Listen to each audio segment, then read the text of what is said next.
Very good morning to all. Let's start class 10 chapter 9 agriculture in India.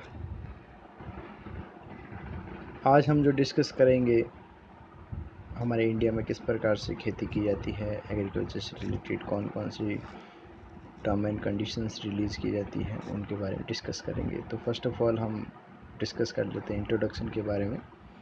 India is an agriculture country. Bharat जो है वो कृषि प्रधान देश है जहाँ के मैक्सिमम लोग आपके कृषि पर डिपेंड है।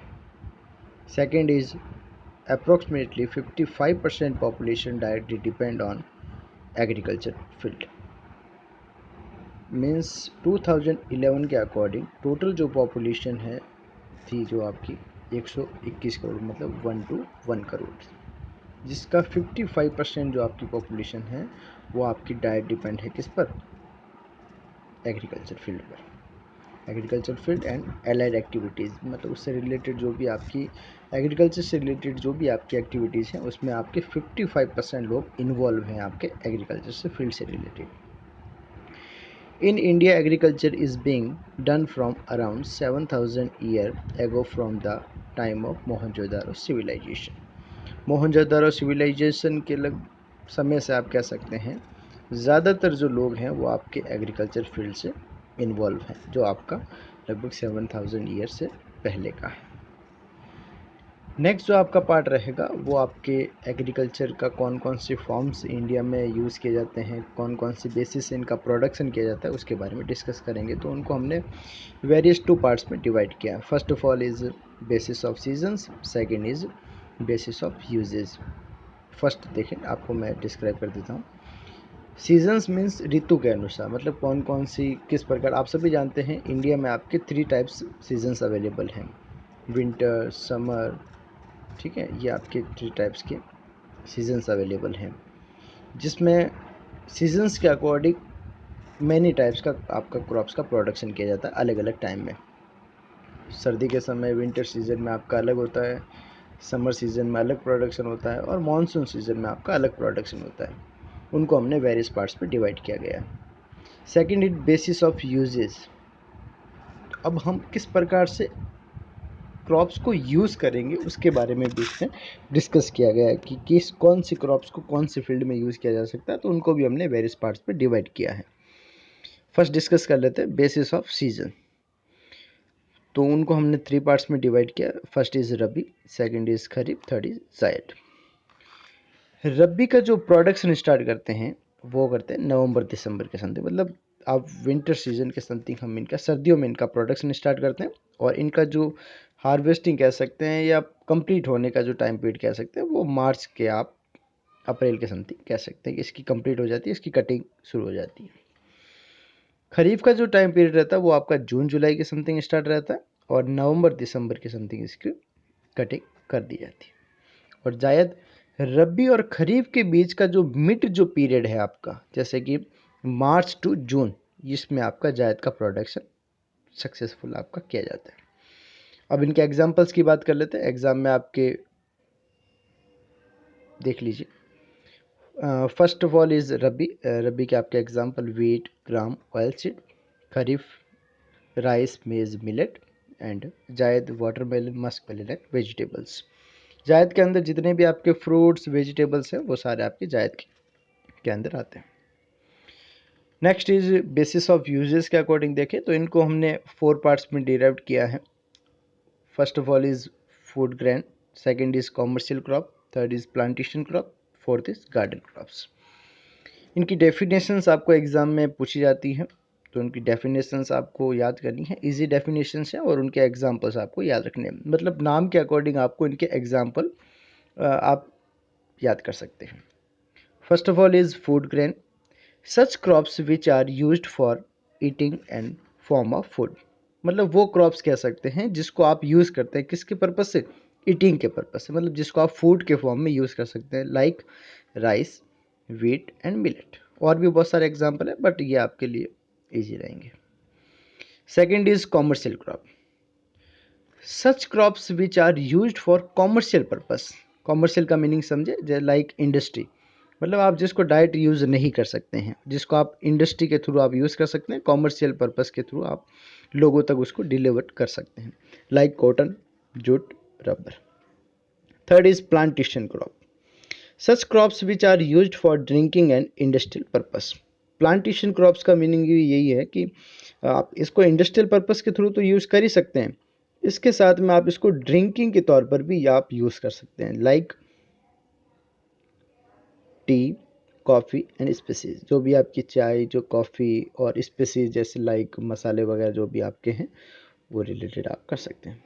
टी का मैक्सिमम जो आपका प्रोडक्शन होता है वो आपका आसाम में होता है, कॉफ़ी का मैक्सिमम प्रोडक्शन आपका कर्नाटका, एंड स्पेसीज का मेन जो आपका प्रोडक्शन होता है वो केरला और तमिलनाडु के साइड में रहता है। फोर्थ इज़ गार्डन क्रॉप्स, इसके examples like fruits and vegetables.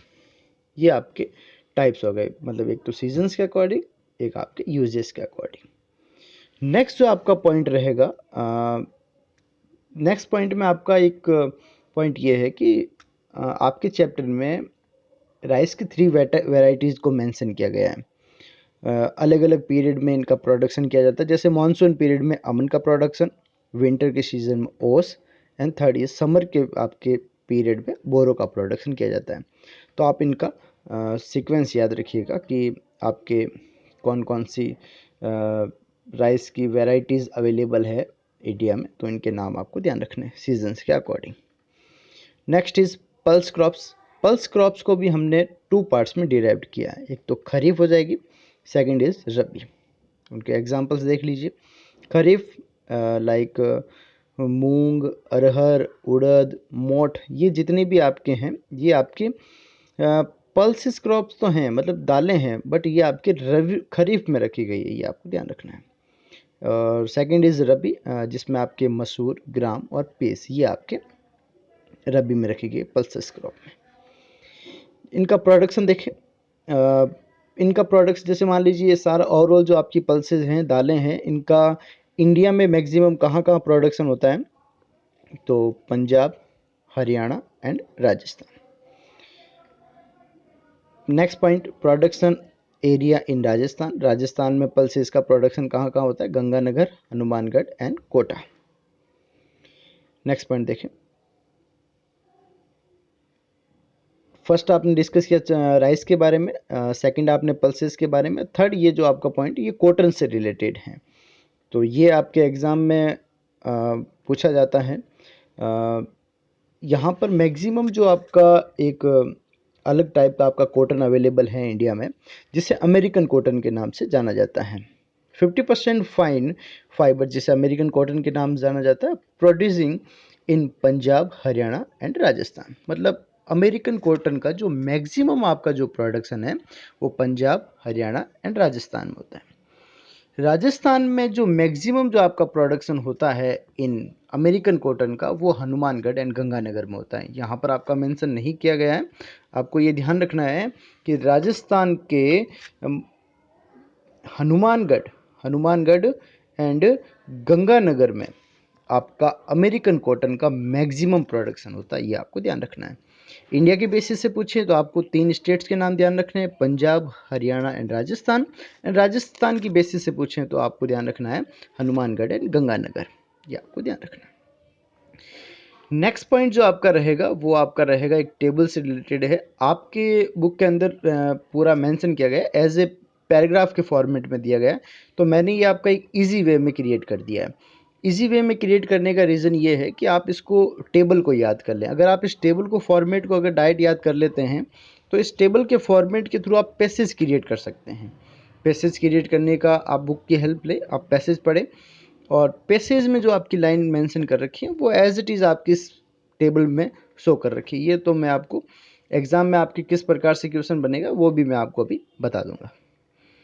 तो फर्स्ट अगर हम डिस्कस करें कि इस टेबल को किस प्रकार से आपको समझना है वो देखें।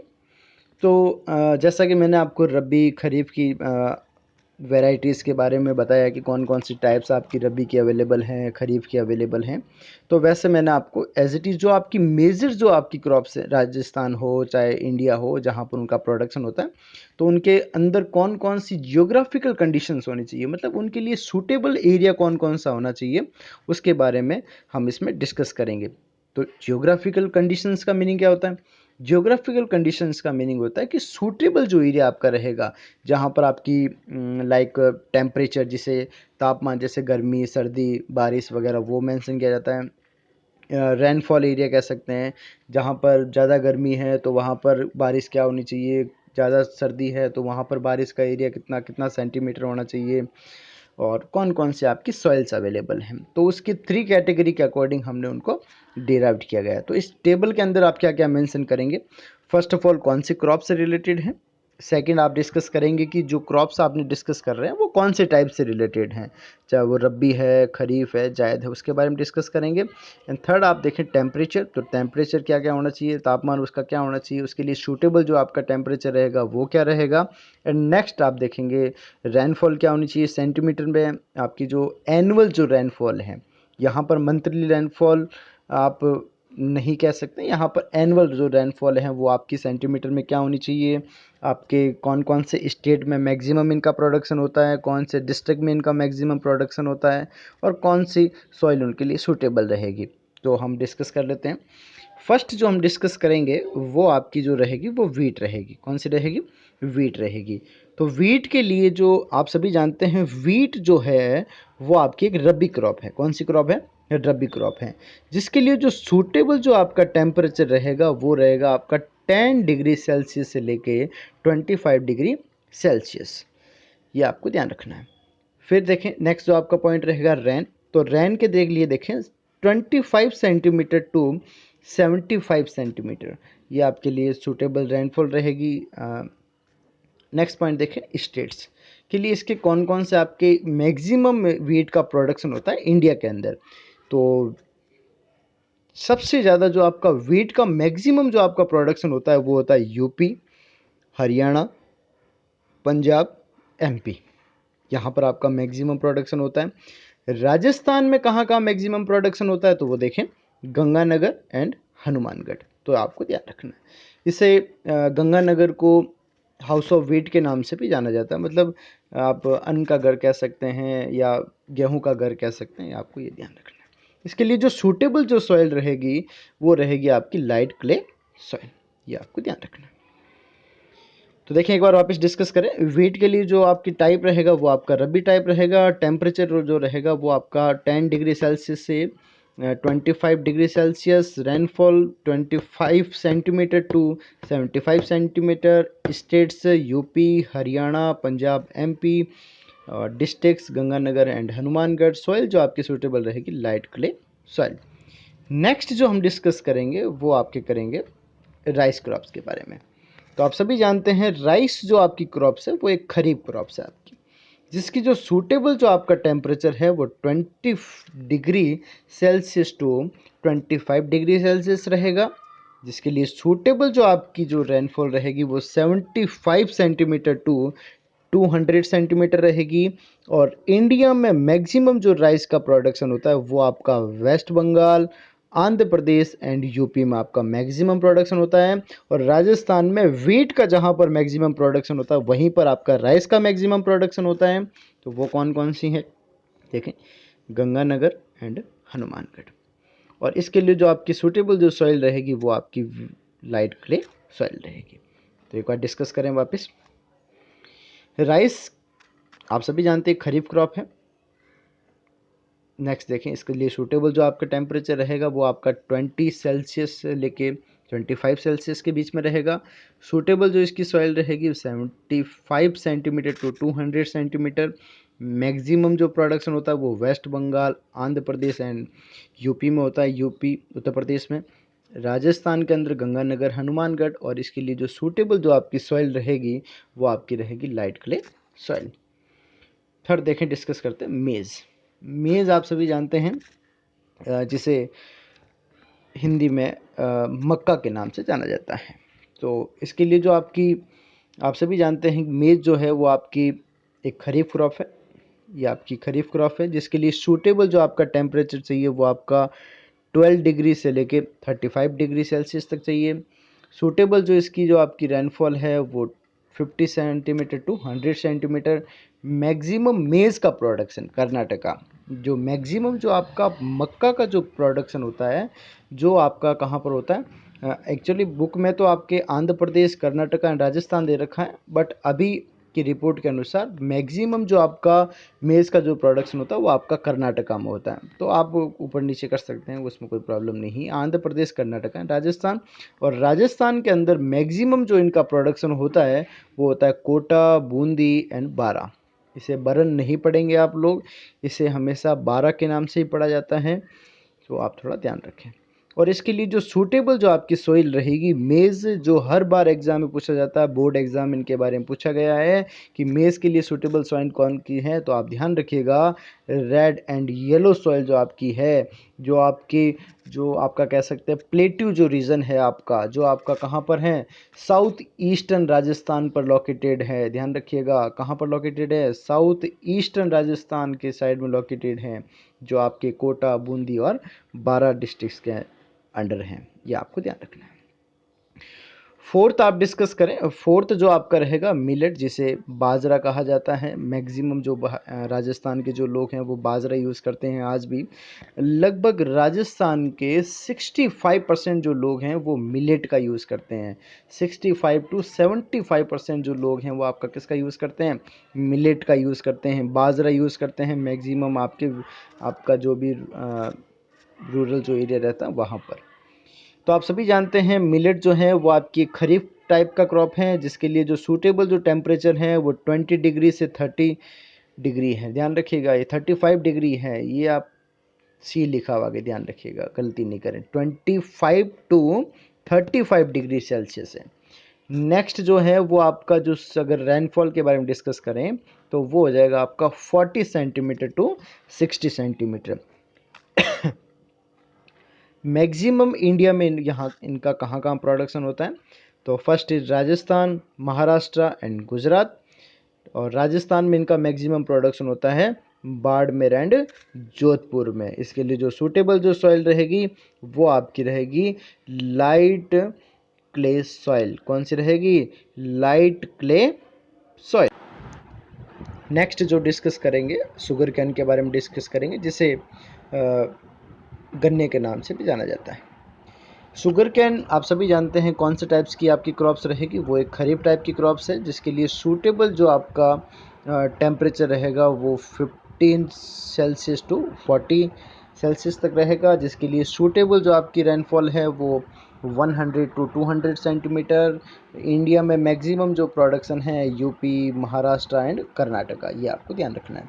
राजस्थान के अंदर जो शुगर कैन का मेन प्रोडक्शन होता है श्री गंगानगर एंड उदयपुर में, ये आपको ध्यान रखना है। इसके लिए जो सूटेबल जो सॉइल है क्ले एंड मॉइस्चर से रिलेटेड जो भी आपकी सॉइल है, जिसे दोमट सॉइल के नाम से भी जाना जाता है, ये आपको ध्यान रखना है। नेक्स्ट डिस्कस करें, नेक्स्ट जो आपकी क्रॉप्स रहेगी वो कॉटन रहेगी। कॉटन देखें, कॉटन जो आपकी है वो भी आपकी खरीफ सॉइल है, जिसके लिए सूटेबल जो टेम्परेचर है 20 डिग्री 35 डिग्री। सूटेबल जो रेनफॉल है 80 सेंटीमीटर टू 150 सेंटीमीटर। इसका मैक्सिमम प्रोडक्शन गुजरात, महाराष्ट्र, आंध्र प्रदेश, राजस्थान के अंदर मैक्सिमम प्रोडक्शन गंगानगर, हनुमानगढ़। और इसके लिए जो सूटेबल सॉइल है वो ब्लैक सॉइल है। ये भी आपके एग्ज़ाम में हर बार पूछा गया है कि ब्लैक सॉइल किसके लिए सूटेबल है, किसके लिए यूज़फुल है, तो आप ध्यान रखिएगा कॉटन के लिए यूज़फुल है। किससे रिलेटेड है ये, कॉटन से रिलेटेड है, ये आपको ध्यान रखना है। रेड येलो किसके लिए थी, मेज़ के लिए। किससे थी, मेज़ के लिए, ये आपको ध्यान रखना है। नेक्स्ट देखें ग्राउंड नट। तो ग्राउंड नट जो है वो भी आपकी एक खरीफ है, जिसके लिए जो सूटेबल जो आपका टेम्परेचर है वो 20 से लेके 30 डिग्री तक है। और सूटेबल जो आपका रेनफॉल रहेगा वो आपका 80 टू 150 सेंटीमीटर रहेगा। मैक्सिमम जो इनका इंडिया में प्रोडक्शन होता है गुजरात, आंध्र प्रदेश और तमिलनाडु रहेगा। इसका क्या रहेगा, तमिलनाडु। राजस्थान के अंदर हो जाएगा चित्तौड़गढ़ और सवाई माधोपुर में आपका ग्राउंड नट का मैक्सिमम प्रोडक्शन रहता है। इसके लिए भी जो आपकी सूटेबल जो सॉइल रहेगी वो कौन सी रहेगी, ब्लैक सॉइल रहेगी। कौन सी रहेगी, ब्लैक सॉइल। नेक्स्ट देखें मस्टर्ड। मस्टर्ड भी आप सभी जानते हैं मैक्सिमम जो एक आपकी खरीफ क्रॉप है, जिसके लिए जो सूटेबल जो आपका टेम्परेचर है वो आपका 21 से लेके 35 डिग्री सेल्सियस तक रहता है। Next rainfall 40 centimetre to 60 centimetre. और इंडिया में राजस्थान के अंदर मस्टर्ड का मैक्सिमम प्रोडक्शन होता है। राजस्थान, यूपी, एमपी मस्टर्ड का मैक्सिमम प्रोडक्शन रहता है। अलवर और भरतपुर राजस्थान में हाईएस्ट टॉप पर हैं जहाँ पर मस्टर्ड का प्रोडक्शन होता है। और इसके लिए जो सूटेबल जो आपकी सॉइल है वो लाइट क्ले सॉइल है, ये आपको ध्यान रखनी है। ये आपकी जो टेबल हो गई, ये आपके मेजर जो आपकी क्रॉप्स हैं जो इंडिया में लोकेटेड हैं, कौन से स्टेट्स में, कौन से डिस्ट्रिक्ट्स में, उनसे रिलेटेड कौन कौन से आपके जियोग्राफिकल फैक्टर्स इन्वॉल्व होते हैं उनके बारे में डिस्कस किया गया है। तो 3 फैक्टर्स आपको ध्यान रखना है, बाकी तो आपका प्लेसेस से रिलेटेड है। तो वो 3 फैक्टर्स आपके टेम्परेचर, रेनफॉल एंड सॉइल। आपके एग्जाम में ऐसे ही पूछा जाएगा, right the geographical condition of rice crops. तो आपको राइस से रिलेटेड जो 3 फैक्टर्स हैं जैसे कि टेम्परेचर है, रेनफॉल है, सॉइल, ये आपको मेंशन करना है। Next is contribution of agriculture in Indian economy. Means हमारे इंडियन इकोनॉमी में आपका जो एग्रीकल्चर जो फील्ड है वो किस प्रकार से कंट्रीब्यूट करता है, मतलब इसका क्या रोल है इसके अंदर। मतलब आप कह सकते हैं कि हम प्रोडक्शन कर रहे हैं, 55% लोग इसमें इन्वॉल्व हैं, तो इतने लोग इन्वॉल्व क्यों हैं, इसका रीज़न क्या है, हमें इससे कौन कौन से प्रॉफिट्स हैं, तो उनके कंट्रीब्यूशन के बारे में हम डिस्कस करेंगे। ये भी आपके एग्ज़ाम के पॉइंट ऑफ व्यू से वेरी वेरी इंपॉर्टेंट। दैन इसके 5 पॉइंट्स आपके इंपॉर्टेंट हैं, उनको हम आगे डिस्कस करेंगे। तो 5 पॉइंट्स कौन कौन से हैं। कंट्रीब्यूशन इन जीडीपी, मतलब आपके एग्रीकल्चर जो एक ऐसा फील्ड है उसका मैक्सिमम आप कह सकते हैं वो जीडीपी में इन्वॉल्व है। तो जीडीपी की फुल फॉर्म आप सभी जानते हैं, ग्रॉस डोमेस्टिक प्रोडक्ट। जीडीपी की मीनिंग क्या होती है, ग्रॉस डोमेस्टिक प्रोडक्ट। मीन्स देखें, आप जीडीपी को एक सिंपल सी वे में समझ लीजिए। जब आपका इकोनॉमिक चैप्टर होगा तो उसमें आपको अच्छे से डिस्क्राइब किया जाएगा। तो जीडीपी का सिंपल सा मीनिंग रहेगा कि आप कह सकते हैं कि एनुअल पीरियड में, मतलब एक पर्टिकुलर कोई प्लेस रहेगा, उस पर्टिकुलर कोई प्लेस में मान लीजिए कि एक पर्टिकुलर आपका कोई प्लेस है, इस पर्टिकुलर प्लेस में आपने एक एनुअल पीरियड में, मान लीजिए एक साल का आपका पीरियड है, इस एक साल के पीरियड में आपने जितना भी एग्रीकल्चर से रिलेटेड जो भी आपने कह सकते हैं, एग्रीकल्चर से रिलेटेड जो भी आपने इनकम कलेक्ट की है, मतलब मान लीजिए पूरी आपने नेशनल इनकम की है एक साल के अंदर, मान लीजिए इंडिया के सभी सेक्टर्स की आपकी नेशनल इनकम को हमने काउंट किया। अब उस नेशनल इनकम में से आपका एग्रीकल्चर का कितना परसेंट है, वही आपका जीडीपी कहलाता है। तो मतलब उस जीडीपी हो गया वो आपका नेशनल इनकम, और उस नेशनल इनकम मतलब जीडीपी में आपका एग्रीकल्चर का कितना परसेंट है, यही आपका कहलाता है कंट्रीब्यूशन इन जीडीपी। तो इसको डिस्कस करेंगे। सेकंड जो आपका पॉइंट रहेगा, कंट्रीब्यूशन इन इंटरनेशनल ट्रेड।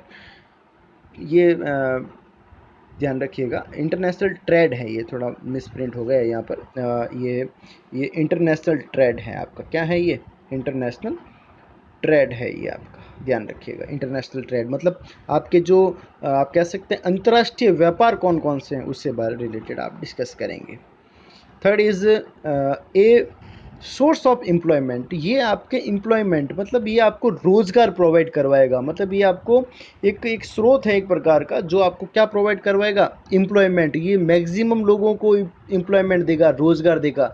जैसा कि हमने चैप्टर के स्टार्टिंग में क्या पढ़ा था कि इंडिया की 55% जो आपकी पॉपुलेशन है वो किस पर डिपेंड है, एग्रीकल्चर पर डिपेंड है। तो आप सभी जानते हैं कि यहाँ के अगर मैक्सिमम लोग आपके एग्रीकल्चर पर डिपेंड है तो वो भी तो अपनी ग्रोथ कर रहे हैं, तो ये आपको ध्यान रखना है। Fourth is provisions of raw material of for industries.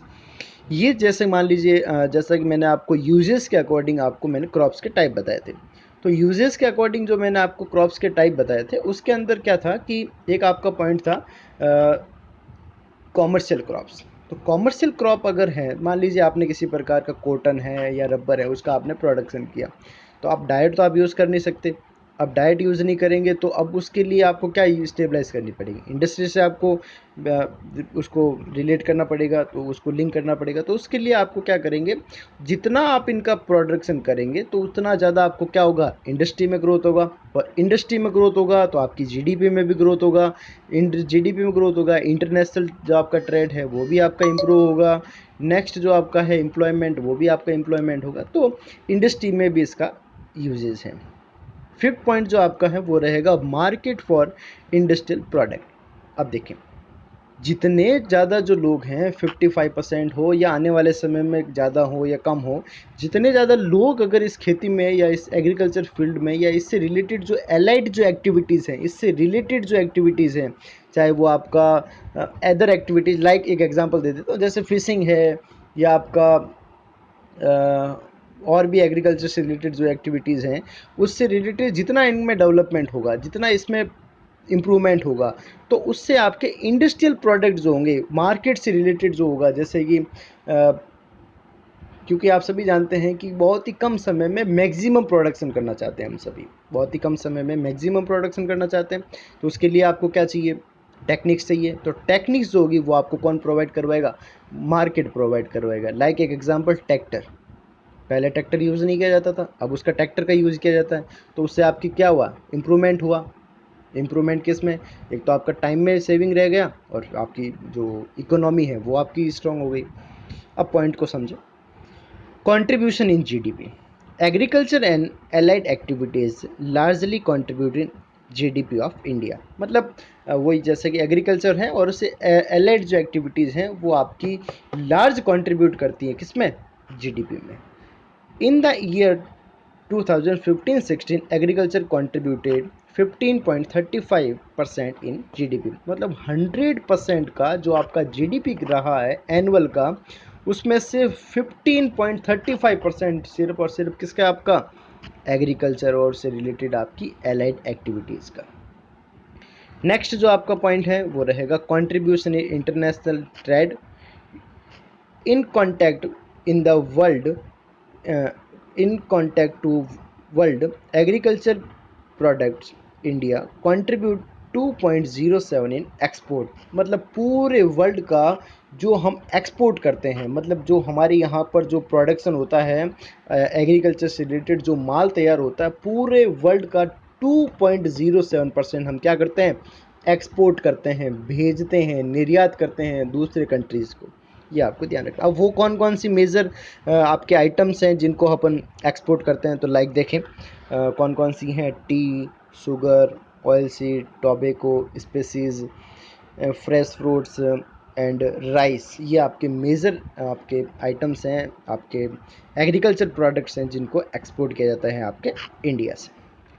Next point देखें, a source of employment in India, agriculture is a direct source of employment for 55% of total population. ये आपका मैंने पहले ही मेंशन कर दिया था कि टोटल जो इंडिया की पॉपुलेशन है उसका 55% जो आपका पॉपुलेशन है वो आपका किस पर डिपेंड है?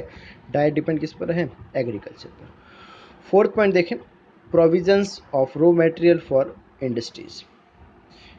India get raw material for various agriculture-based industries such as cotton industry, sugar industry, jute industry through agriculture produce। आपके एग्रीकल्चर के फील्ड के अंदर जितना भी आपके जो रॉ मटेरियल होता है, जो कच्चा माल जो होता है, उसको आप डायरेक्ट यूज़ नहीं करते हैं। अगर उनमें आप अगर ज़्यादा मैक्सिमम अगर डेवलपमेंट करते हैं तो उसके लिए आपको ये मैनी टाइप्स की इंडस्ट्री को आपको स्टेबलाइज करना पड़ेगा, जिससे आपका जीडीपी में भी ग्रोथ रहेगा और जो आपका एम्प्लॉयमेंट है उसमें भी आपका इंक्रीमेंट होगा। Fifth point, market for industrial product. This regions provide market for agriculture equipment such as tractor and cultivation equipment and fertilisers. मतलब मान लीजिए कि और जितने आपका इम्प्रूवमेंट होगा, एग्रीकल्चर में ज़्यादा इम्प्रूवमेंट होगा, लोग ज़्यादा इन्वॉल्व होंगे, प्रोडक्शन को डबल करना है आप, तो उसके लिए इक्विपमेंट मतलब उपकरण जो हैं आपके खेती से रिलेटेड जो आपके इक्विपमेंट हैं उनको भी आपको क्या करना पड़ेगा? इम्प्रूवमेंट करना पड़ेगा। इनकी भी मार्केट में डिमांड बढ़ेगी। तो वो कौन कौन से प्रोडक्ट हैं? जैसे लाइक ट्रैक्टर है, कल्टीवेशन इक्विपमेंट है। कल्टीवेशन इक्विपमेंट का मतलब होता है कि जो आपके सिंचाई से रिलेटेड आपके जो उपकरण वगैरह होते हैं उनसे रिलेटेड, फर्टिलाइज़र, उर्वरक वगैरह होता है, तो इनमें भी आपकी ग्रोथ रहती है। तो ये आपका चैप्टर 9th जो आपका एग्रीकल्चर से रिलेटेड है ये आपका कंप्लीट हो चुका है। और गुड बाय।